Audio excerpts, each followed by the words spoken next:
ఇండోనేషియాను మరోసారి భారీ భూకంపం వణికించింది.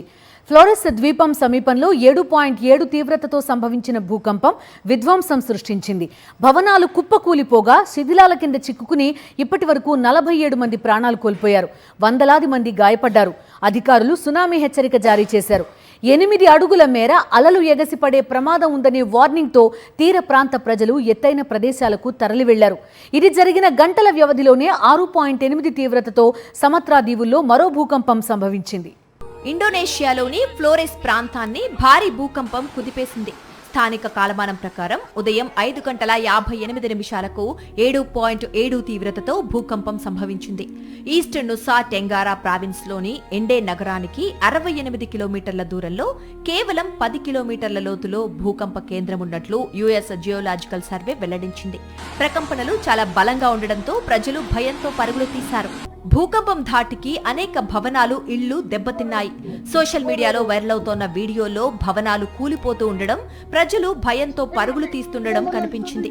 దాదాపు 2,000 మంది సురక్షిత ప్రాంతాలకు తరలి వెళ్లారు. ప్రస్తుతం ప్రభావిత ప్రాంతాల్లో సహాయక చర్యలు కొనసాగుతున్నాయి. శిథిలాల తొలగింపు పూర్తయ్యే కొద్దీ మృతుల సంఖ్య మరింత పెరిగే అవకాశం ఉందా అన్న ఆందోళన నెలకొంది. భూకంపం తరువాత ఇండోనేషియా వాతావరణ భూభౌతిక సంస్థ BMKG సునామీ హెచ్చరికలు జారీ చేసింది.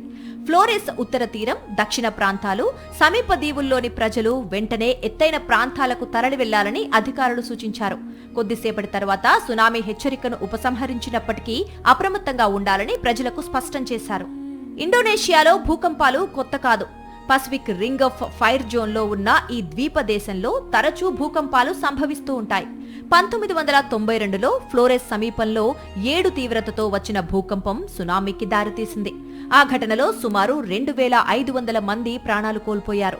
2004లో సుమత్రా తీరంలో సంభవించిన 9.1 తీవ్రత భూకంపం భారీ సునామీని సృష్టించి భారత్ సహా 14 దేశాల్లో సుమారు 2.20 లక్షల మందిని బలికొంది. 2018లో లొంబోక్, సుంబావా ప్రాంతాల్లో సంభవించిన వరుస భూకంపాల్లో 550 మందికి పైగా మృతి చెందారు.